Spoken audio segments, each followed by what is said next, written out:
over time, that dynamic flipped. So the early successes that I had that changed my perspective around what money meant. Because I've never been one that's been a massive accumulator. Like as I was earning money, it wasn't like, I was going out and buying super expensive things. For me, once my kind of basic level of living and security and the ability to go out and, go out when I wanted and take friends out and travel how I wanted. Once that was kind of taken care of, then it really became more money as a measure of success and achievement. This podcast is sponsored by Pragmatic Solutions, the player account management platform chosen by today's smart betting and gaming operators. Don't let technical constraints delay you from achieving your business goals. Expand your business, boost your margins, and dominate the market in any leading regulated jurisdiction with our powerful, flexible, and secure iGaming platform. Enjoy its extensive marketing tools, compliance protection, real-time data, and a wide portfolio of over 1,000 industry providers. It's time to upgrade your technology. Let Pragmatic Solutions show you the modern approach. Visit pragmatic.solutions and join the smart thinkers. This podcast is brought to you by Pragmatic Play, a leading game developer providing player favorites to the most successful brands across the industry.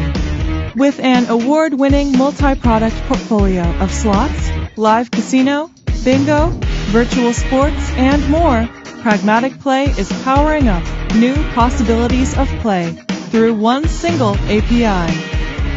Visit pragmaticplay.com and discover your favorite every time.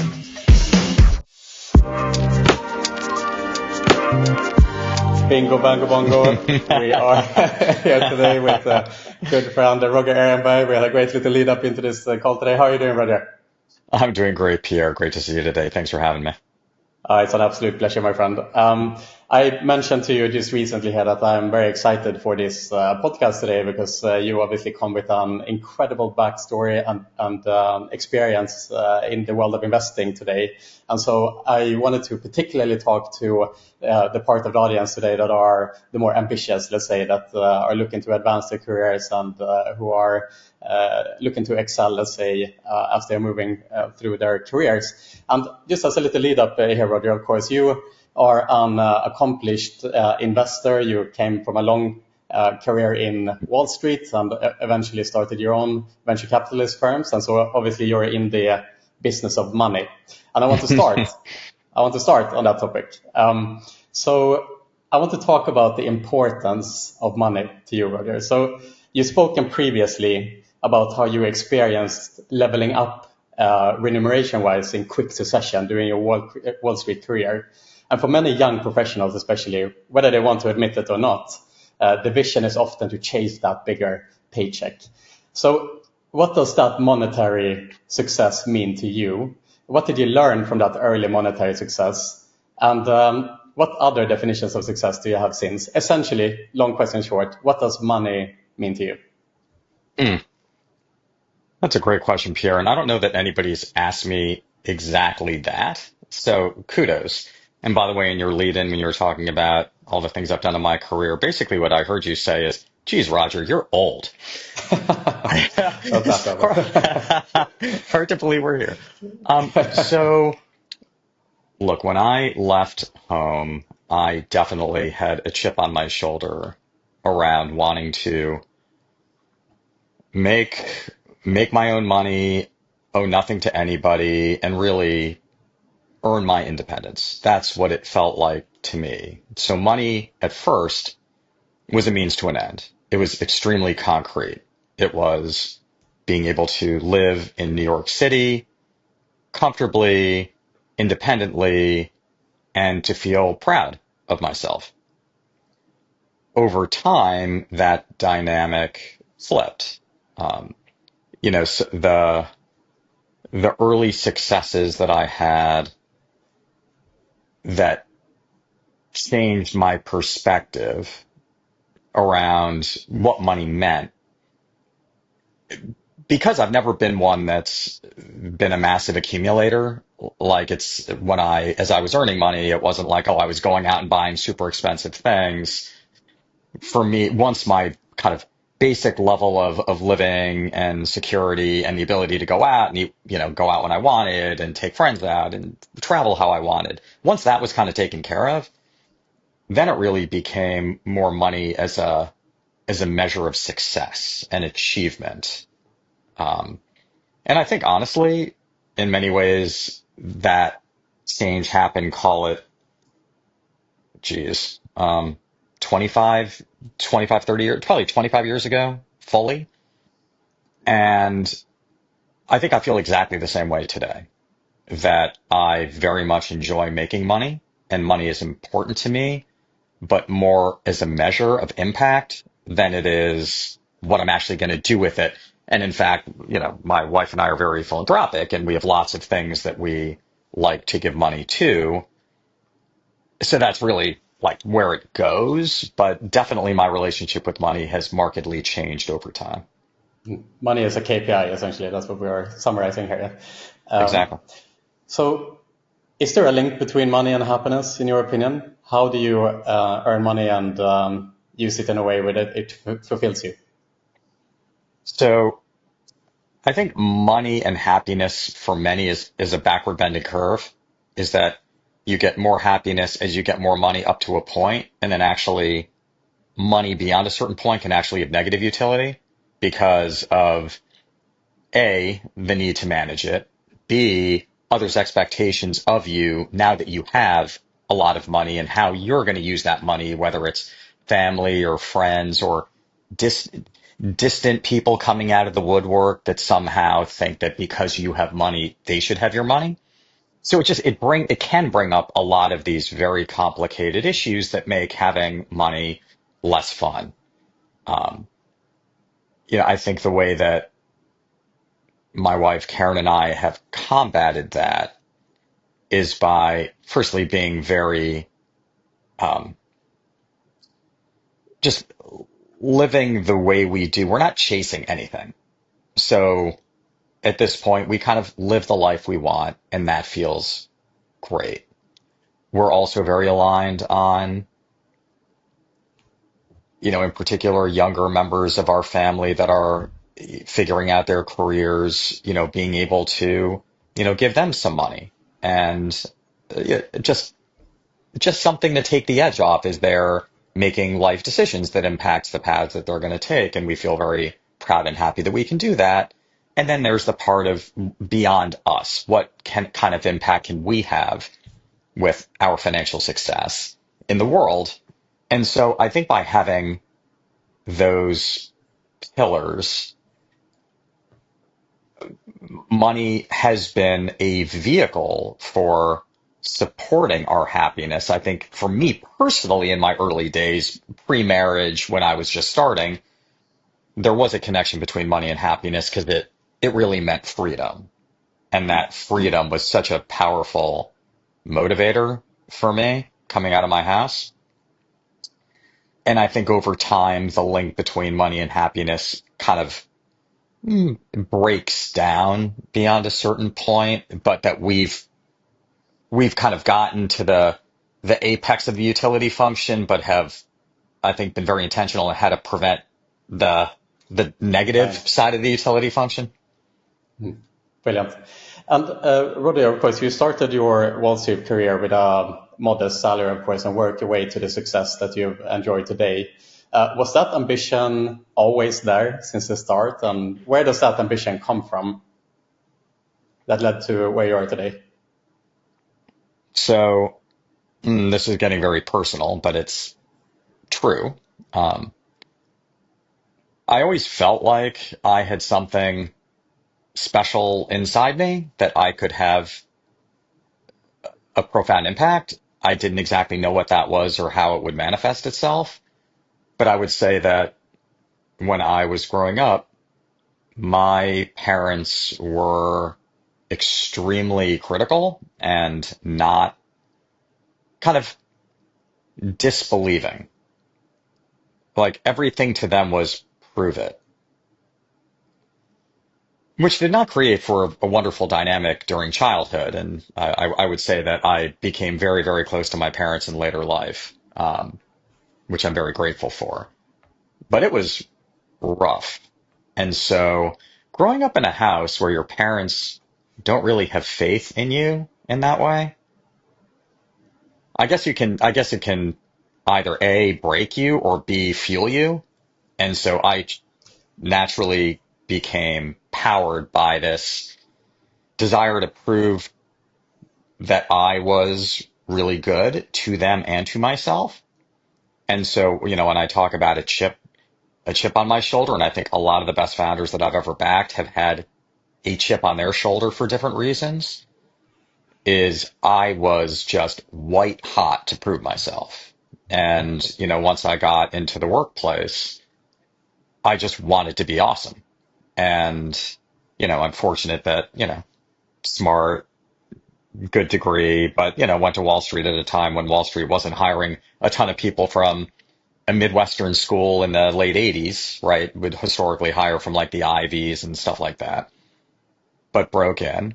And once I had that opportunity, I just did everything in my power to leverage that opportunity. Everything from finding great mentors along the way and finding kind of navigating into areas that I thought were the most exciting, the fastest growth, and the best fit for my skills. Ultimately, landing in a place that I had zero awareness ever thought of when I was at university, derivatives.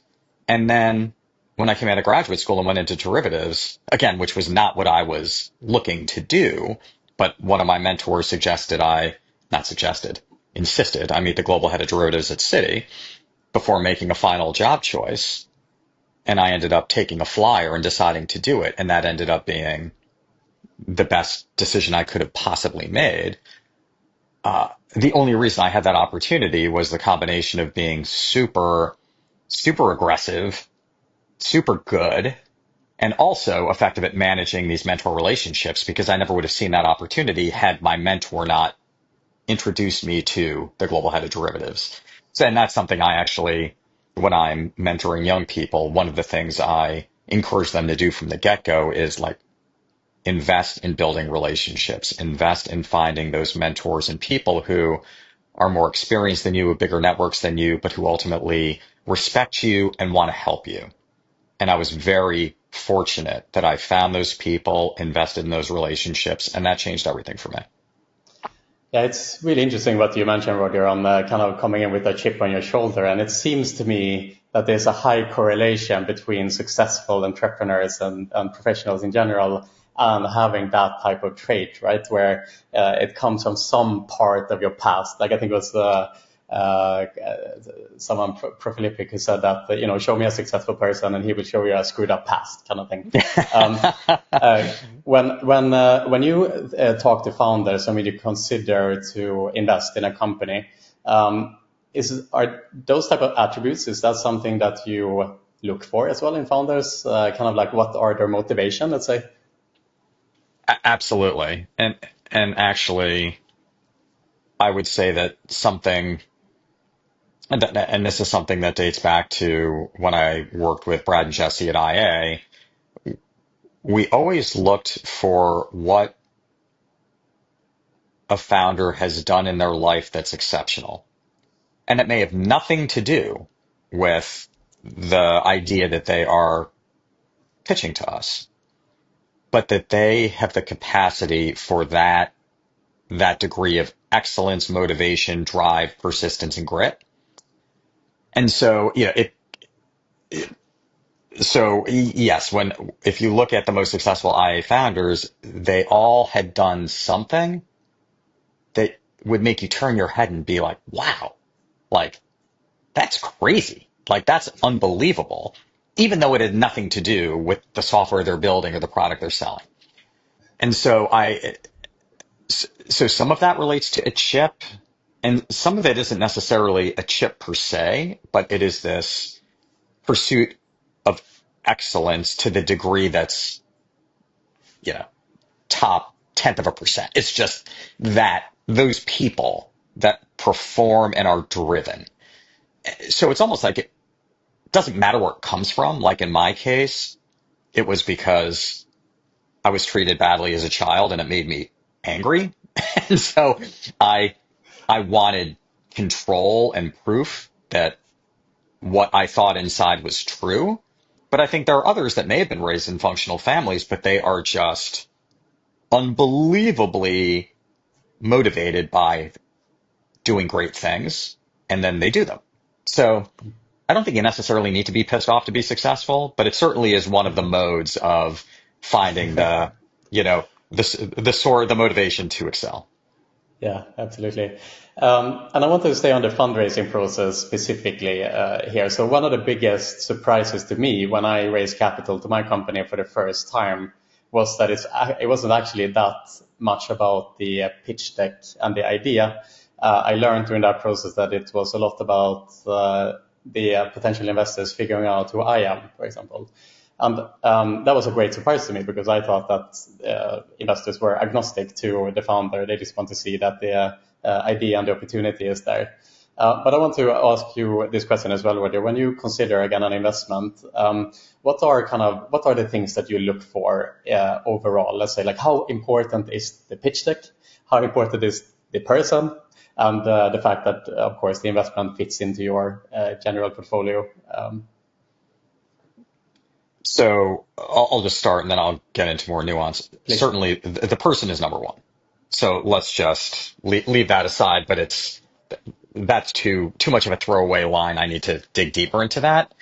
100%. But so in terms of the non, just like founder attribute issues, there's this notion of what I would call, and again, this is something that Brad, Jesse, and I fleshed out at IA, because we were asking ourselves all these questions, Pierre, as we were building the firm.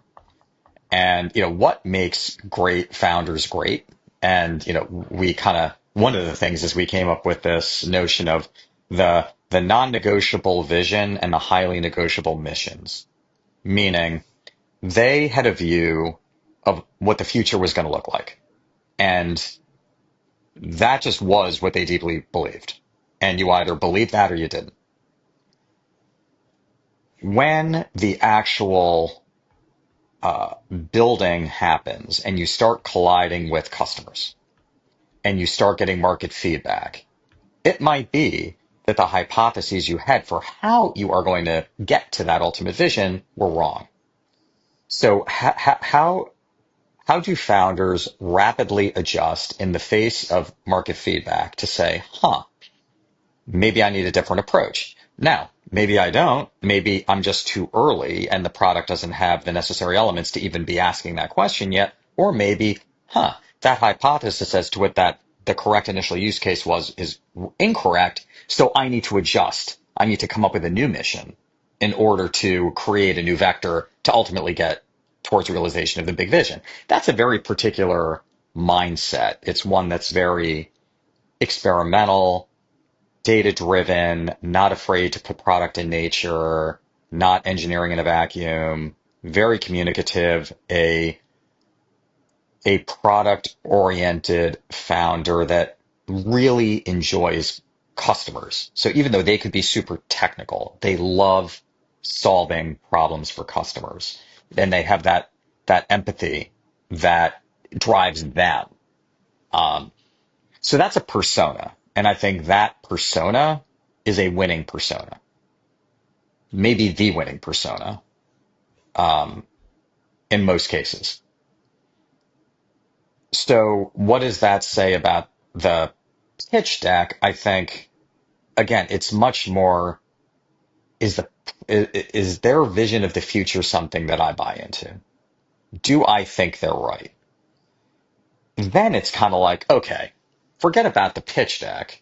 Let's talk about what are the experiments that you want to design in these very early stages to demonstrate that the product you're building is the right one to accomplish that shared vision that the founder and I have, and that they have the flexibility and aren't so dogmatic that it's not like, no, I'm right, the market's wrong. Eventually people will figure it out. Like, that is a losing mindset.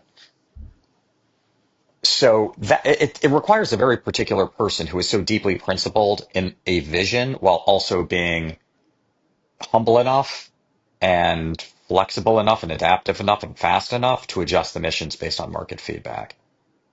Does that, is Yeah. that helpful?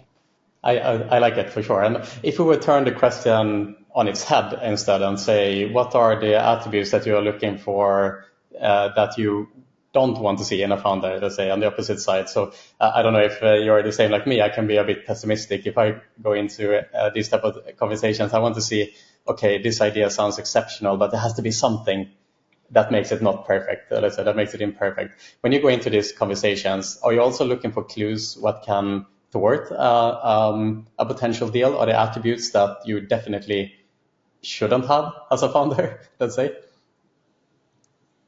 This is something I think also that is very investor specific. I think different investors have different hot buttons.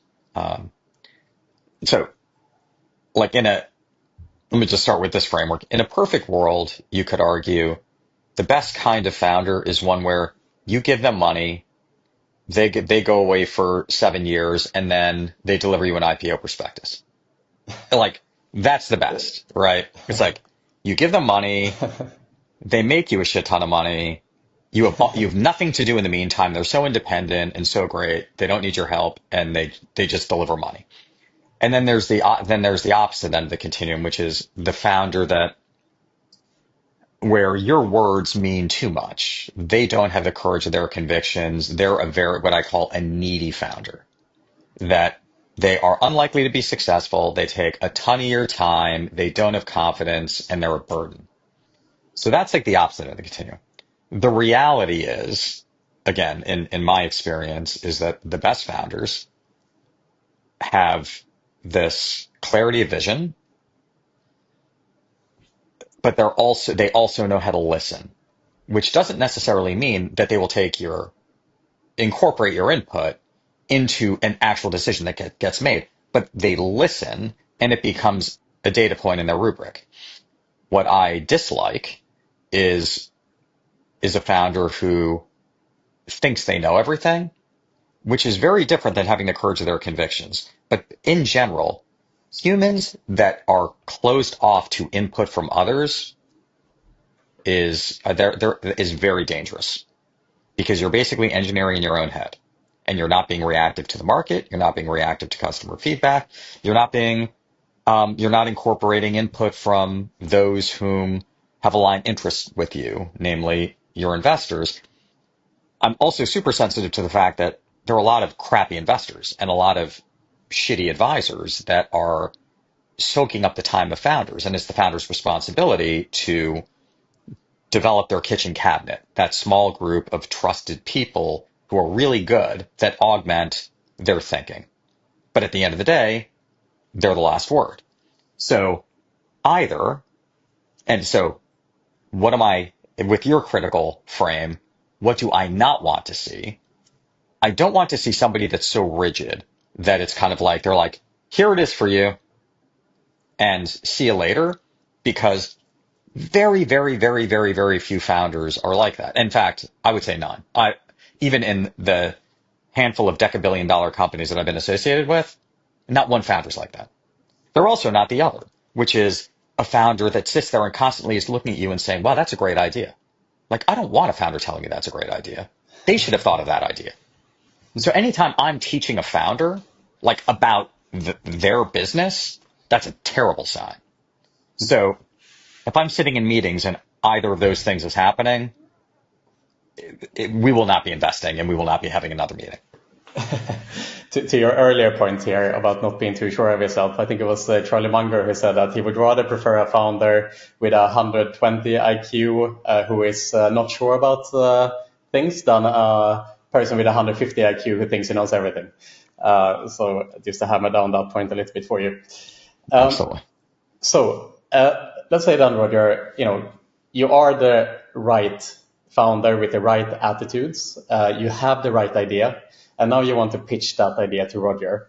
Only one problem. you might not have a network, let's say, and let's face it, investors talk to each other. They, of course, want to see the past experience and past successes and so on of a founder in order to decide whether you want to give that person your time and so on and so forth. But let's just take that example that you feel like you have that great idea. You feel like you have the right attitudes, but there is no personal connection between the two of you.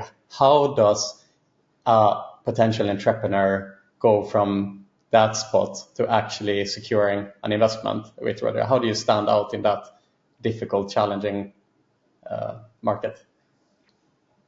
So if a founder can't either A, get a warm introduction to me through some mechanism, like if they're not scrappy enough to be able to figure that out, or to send me something directly that catches my eye, then I shouldn't be funding them anyway. Like I don't buy the whole, oh, well, I don't know you. I don't have I don't have a first degree connection, whatever. I network into people. I'm 59 freaking years old. I network into people all the time that I don't have a direct connection with. And these days on LinkedIn, if I'm not second degree with somebody, it's so unlikely. So unlikely. And then I will also tell you, I read every email I get, every single one. I look at everything that comes in, and sure, it's got to be a really good, it's got to be a fit where I'm like, wow, to be like, I'm going to dig into this thing. Because for me, like there is a high bar to me having a meeting or a Zoom.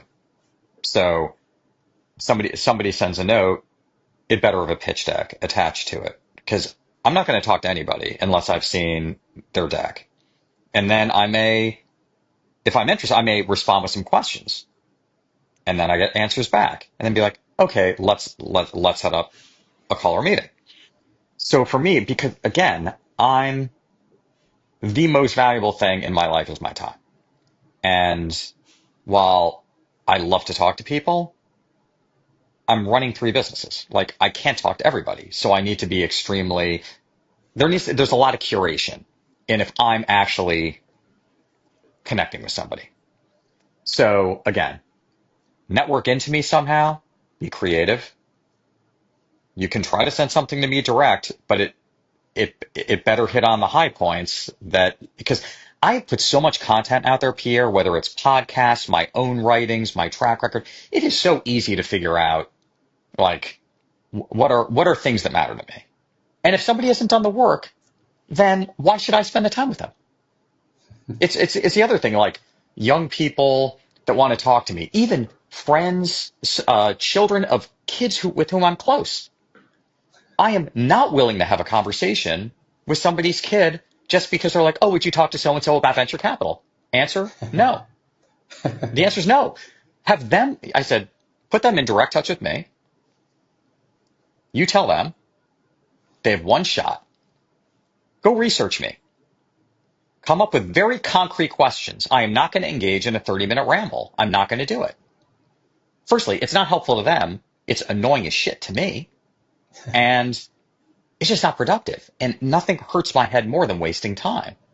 So if somebody comes and they're well prepared, like, sorry, I'm going off, but this gets to I'm very like excited about it. Yeah, I like it. Hot button issues. So I was, myself and this investor, Latif Karachev, M13, we're both Michigan alums, and we host this venture seminar at the university on a football weekend in the fall.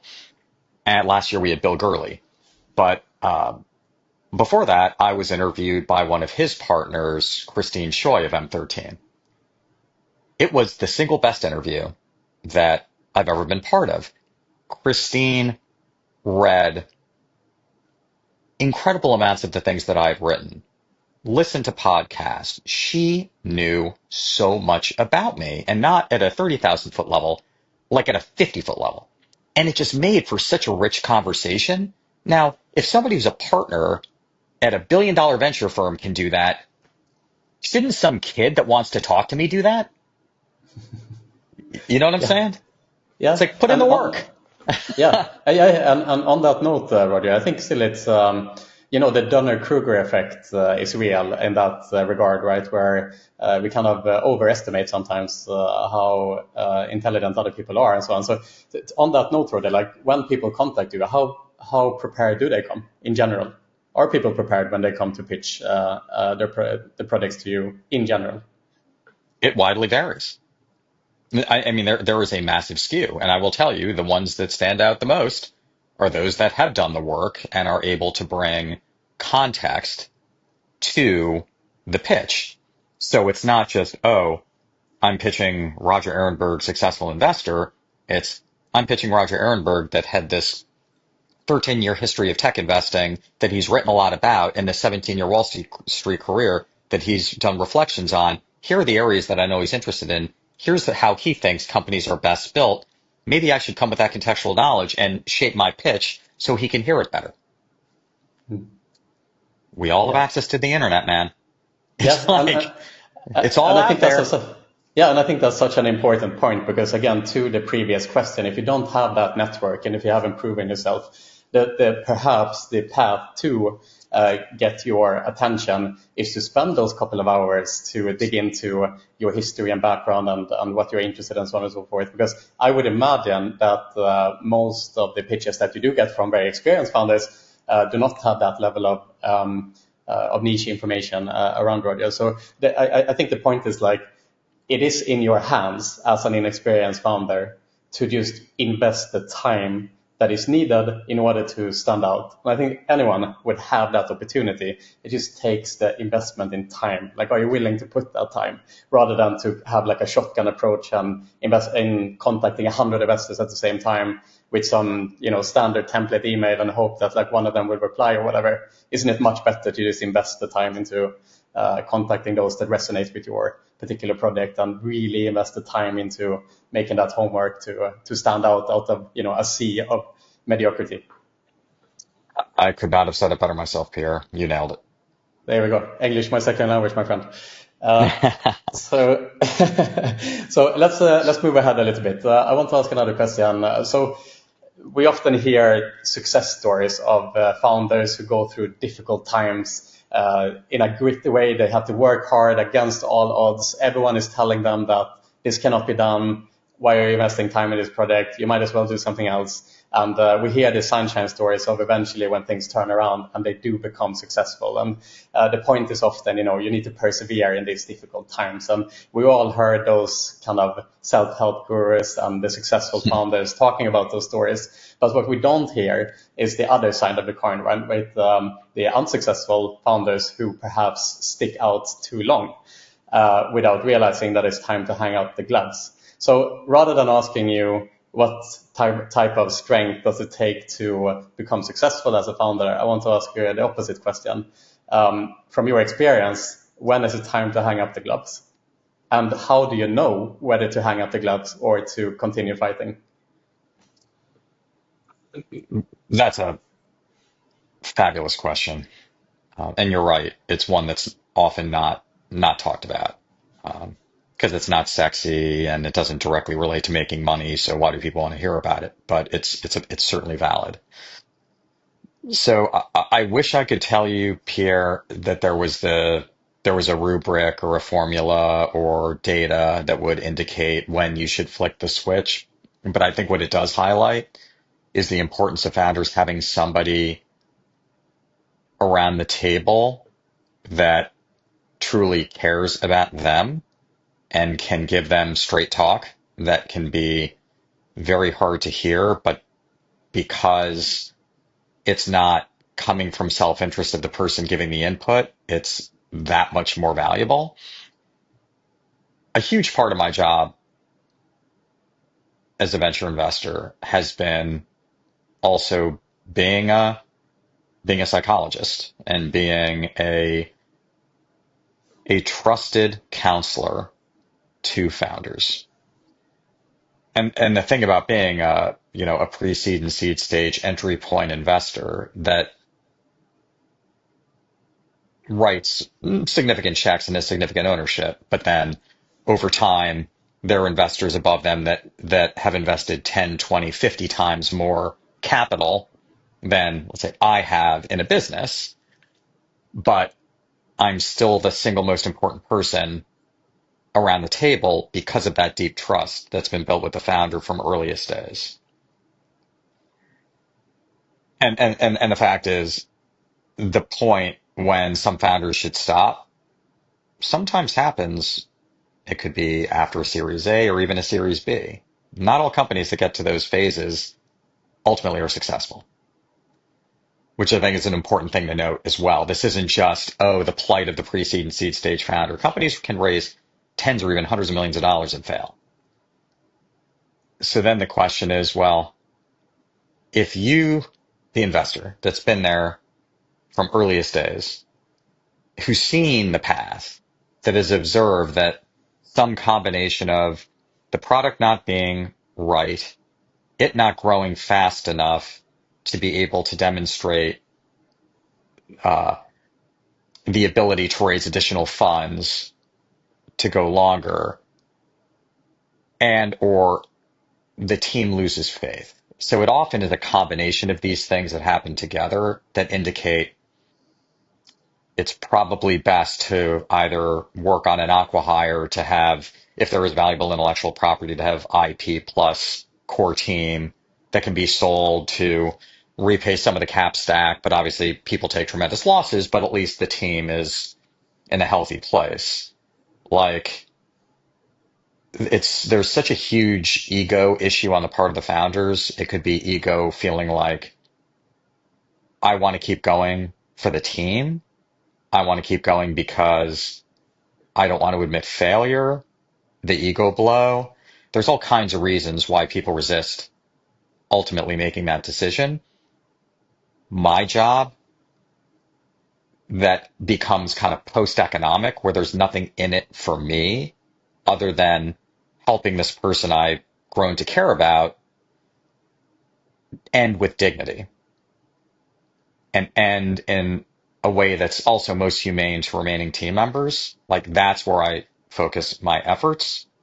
So again, the initial question was, how do you know when? And I'm saying there is no perfect answer, but it's some combination of, being successful beyond a certain point requires growth, high growth, in order to get others to fund the business, right? There needs to be that promise of extreme growth to achieve venture scale outcomes. If you're not achieving that kind of growth early in a company's life, once you've hit product market fit, if you've hit product market fit, then either you need to land the plane by having the company sold, or you need to shut down, return the capital that's left to investors, and help outplace your team. That's it. But I think for me, it's just because of having been through this so many times, it can be clear to me. And then it's my job with empathy to work with the founder on helping them realize that. Brilliant answer, Roger. I want to shift focus a little bit now to talk more about your own investment philosophies and so on. And just for context here to the audience, before the recording here today, Roger informed me that I could ask him anything. So to that end, I want to talk a little bit about US politics. In the world today, it feels like we are moving towards change. It feels like we're in a change period. And in a change period is perhaps from an investor point of view where opportunities arise to understand where this change is leading us, and by extension, where are the opportunities. And in the US today, of course, we're in a high kind of debt environment where the US is paying off a lot of debt. This is now at the top of the political agenda to try to cut that debt, right? And at the same time, US is taking on America First approach and kind of moving away from these globalist attitudes to more perhaps isolationist policies. And so I want to ask the question, first and foremost, how do you interpret where the economy is heading today, perhaps from a global perspective, but also more specifically from a US perspective? And then by extension, how does that influence your investment strategy in the coming years? Great question, Pierre. I think as a general matter, I try and block out macroeconomic variables as drivers of investment strategy because my investing is such a long time scale game, especially because I get involved in companies at such an early stage. They generally cross multiple administrations, multiple political regimes, and if you're building companies that are sufficiently fragile to be impacted by these variables dramatically, then you probably shouldn't be investing in them unless you're like a macro hedge fund investor. And that's a totally different game. But as a very early stage venture investor, I tend to focus more on all the things that we talked about in the first 40 minutes of this podcast. Great vision, great founder, great capability for execution with an experimental mindset. Um, in terms of some of the mega trends, I do think that there is a mega trend towards entertainment and people finding joy and community through entertainment. It used to be just big four sports fandom in the United States. Then you introduce something like sports betting. Then you introduce something like emerging sports. And then you introduce the fragmentation of media. You have the foundations for an unbelievably exciting investment environment where, again, if you think of like the atomic unit being the consumer, I work hard, stress in my life, the kind of increasing kind of technologization of society, which can be very isolating. How do I combat that as a human to feel a part of things, to have fun, and to feel joy? So to me, everything that we're doing at Eberg is geared towards that, which is we want to provide this series of experiences where people can have fun, they can be social, they can be entertained, they can do it in real life or online, but it's all about augmenting their own human experience with joy. Sports and games are fun. We have seen incredible democratization where, again, I think historically very much the province of things being more gendered and male focused. And now we're seeing the rise of women's sports and women's participation in sports betting, but more on the entertainment end as opposed to the full degen end of things, but more social and the ability to express views on whether it's the outcome of a sporting event or a game show or a scene in a show. Like it's happening all around. And so, and mind you, everything I'm saying here has nothing to do with the macroeconomic environment. Nothing to do with it, right? It has to do with, unless you believe that nobody will have disposable income and that nobody needs experiences and excitement and joy and greater social engagement, then this is a pretty anti-fragile investment approach. So regardless of what one thinks about the existing political climate or whether it's more isolationist, the pendulum swings back and forth, people want to have fun. People have access to technology. More fun games are being developed. They're easier to access. And the stuff that we're doing tries to bring that all together. Answered like a true politician here, Roger, without inflaming the conversation. I like it. So talk more about Eberg Capital specifically. So you're obviously involved in investing in this sports entertainment vertical. And within that vertical, there are sub-verticals like the vertical that I'm from, which is the sports betting and iGaming vertical. Talk specifically more to our audience of the investments that you've made in the sports betting related vertical. I know you have some really interesting companies in that portfolio. And talk a little bit more about, again, the premise of the fund. Sure. So again, at this point, Eberg Capital is just family money. Even though we invest like an institution, we haven't taken any institutional money as of yet. Um, so just for completeness. And this is also separate from our sports franchise investments, which are also core to our strategy in terms of expanding our network in kind of the highest levels of sports and media, which have been, I think, very, very helpful. Um, in terms of eBerg itself, so think of that as a pre-seed and seed stage sports and media investment fund. We've got a company like Better, which is the synthesis of sports betting is entertainment and media, where again, it's ultimately towards this unification in an app of getting to watch fun shows and fun commentary at the same time being able to bet using better picks and an expanding product palette there.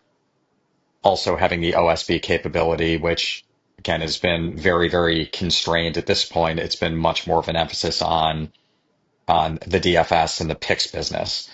But that notion of gaming is entertainment, I think better exemplifies that.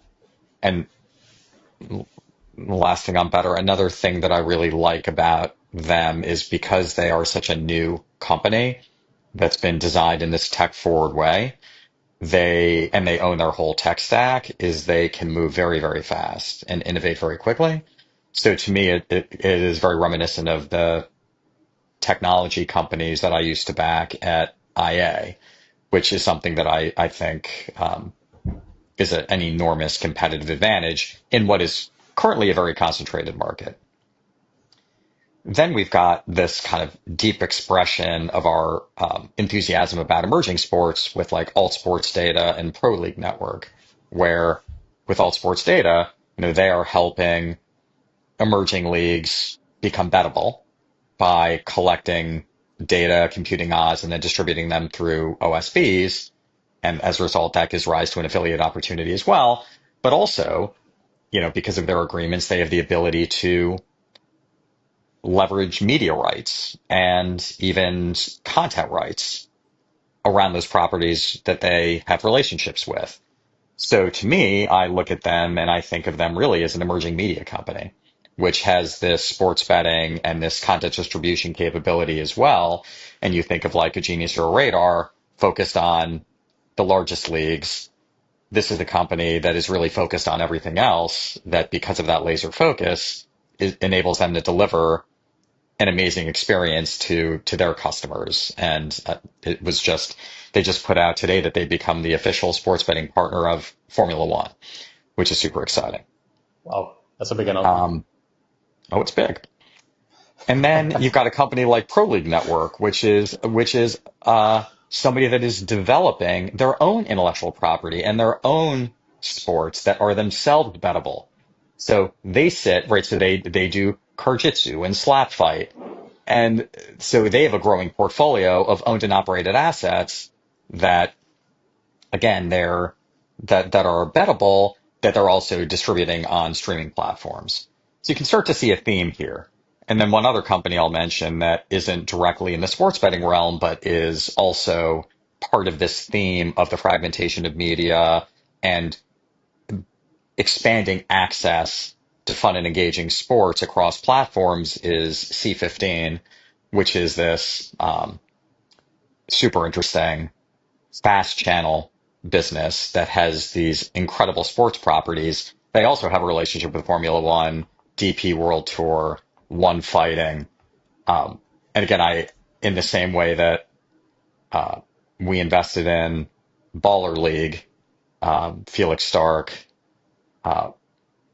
they are ultra creative in how they built audience through Twitch and YouTube. And we've seen the proliferation of these kinds of things in golf. And, whether it's like the good guys or, we're backers of this company called Grass Clippings, Grass League, this professional par 3 high stakes golf tournament. all of this stuff is swirling around, and it's making for so much fun and expanding the audience for all of these games. And then finally, WagerWire, which you know very, very well, who obviously is one of the drivers at the Starties with you folks. But, they've created a media company out of something that was initially really focused on infrastructure, right? The ability to leverage their technology for a secondary market in sports bets. But they've been able to develop such interesting, engaging, actionable content around bets themselves that they've now developed this enormous social following and a high level of customer engagement in the sports betting world, because all you need to do is go to their site and see their bet calculator, and you can see what is the right value for my bet. And this number I'm getting from DraftKings and FanDuel doesn't seem right, because cash out is kind of broken with the large sports books, and WagerWire has just shined a bright light on that. So anyway, there is just so much energy and innovation happening in this segment. From the Eberg standpoint, I feel like we're right in the middle of all of these trends. Yeah, it's exciting. And so essentially, if I would try to summarize the strategy here, it's essentially the mega trend, as we talked about, is that previously we've enjoyed sports by sitting next to the TV, turning on ESPN, and ESPN decides what they want to present you with in terms of content. ESPN these days is a dying form of media, right? ESPN is a dying brand as such, with lower engagement on a year-to-year basis. And that viewership is moving away to these more fragmented opportunities that the internet is providing, essentially, where a company like Pro League Network can launch their own slap fighting championship, because the distribution channels these days are so strong that they can find an audience to this super niche sport that is big enough to monetize in various ways, especially in terms of betting them.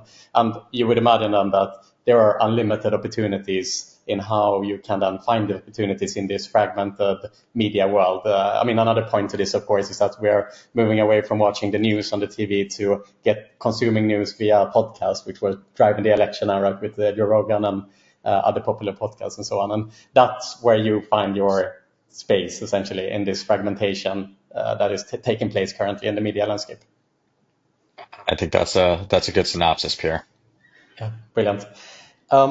So I want to start to round off a little bit today, Roger. It's been an absolutely brilliant podcast. And I wanted to say here that, the reason I started this podcast, was it 5 years ago now, is from a very selfish perspective. I wanted to have an opportunity to contact people that I look up to with an excuse to have conversations. And this is very much part of that initiative. So it's been really, really great to have had the opportunity to dig into your philosophies a bit more, Roger. And on that note, I want to ask you, just talking to the kind of young founders and young entrepreneurs and young professionals out there, what are some of the principles that have guided you throughout your career? And when you talk to young founders, what are some of the principles that you would advise them to keep in mind?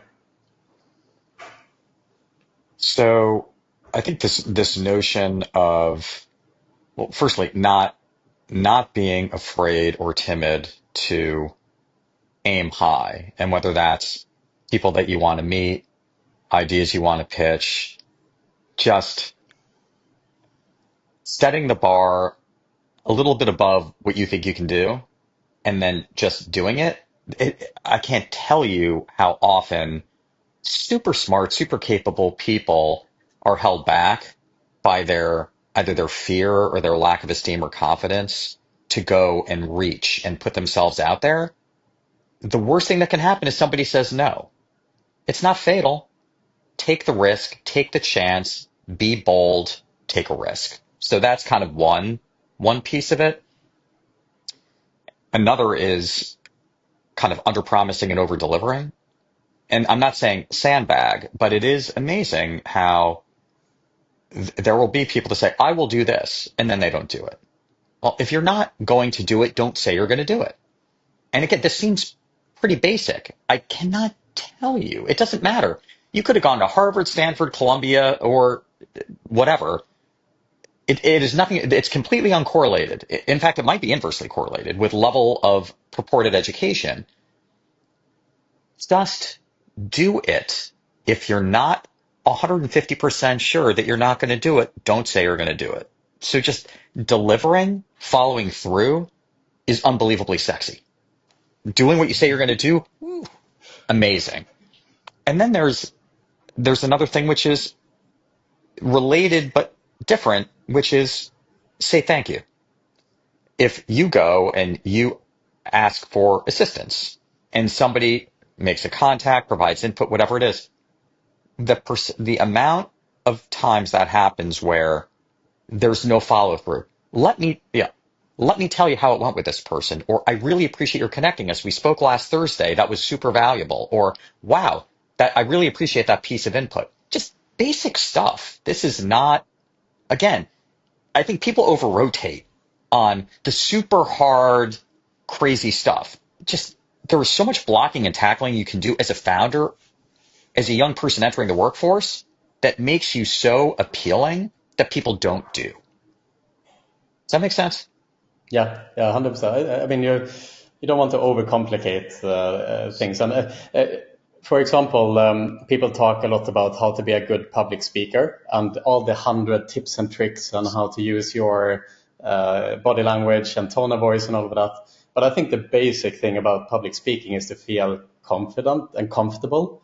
And you feel most comfortable when you don't put too much pressure on yourself and when you're more natural. And I think it doesn't have to be more complicated than that. And similarly to what you say here too, it's not maybe that complicated in how you navigate your career. Keep it simple, be a nice person, and promise what you deliver what you promise.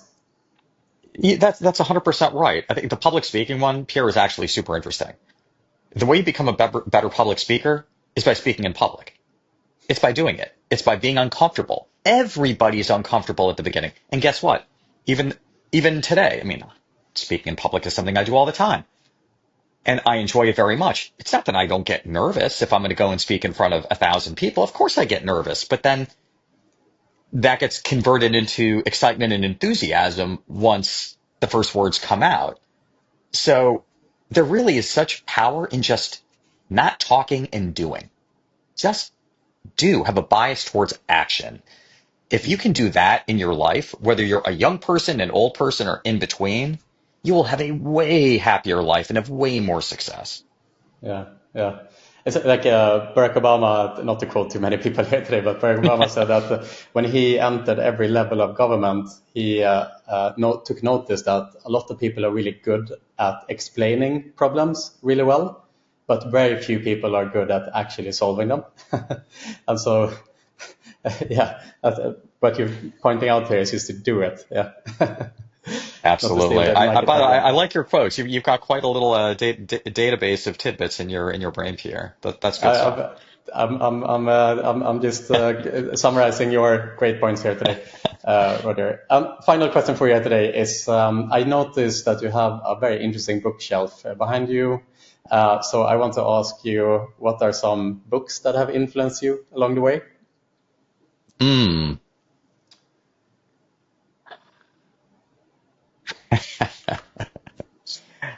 I'm going to mention one that I guarantee you nobody on this show has ever mentioned or has probably even heard of. I like it. It's a corporate strategist whose name is W. Edwards Deming, and the book is called Out of the Crisis.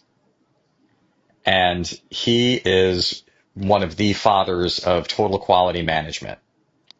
And he is the one that basically helped rebuild the Japanese auto industry after World War II, when the US manufacturers were so cocky and said, we don't need your help. And basically he talks about the importance of process and the importance of data collection, and essentially not jumping to conclusions. Now, if you were to read the book, it can read very dry and technical, but if you take a half step back, the ultimate takeaways are: it is important to understand the process from beginning to end before trying to solve problems, because you may be solving an idiosyncratic problem that's actually a problem with the process, and if you solve that problem, another problem may recur.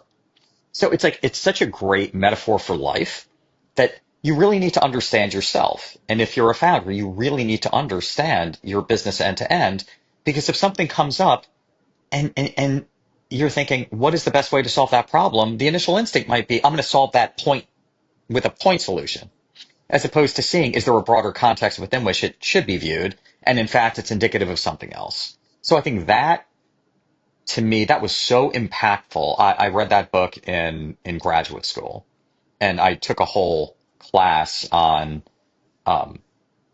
systems thinking and quality management, which really affected the way that I have thought my entire career. Brilliant. Yeah, there's no point in solving problems if you're on the wrong path, essentially. Yeah, brilliant. Exactly. What a great way to end the podcast today, Roger. This has been an absolutely amazing hour together here. I really appreciate the time that you took out of your busy schedule. Thank you so much, and I'm really excited to see you in person in New York in a couple of weeks. Thank you. That's great, Pierre. Thank you.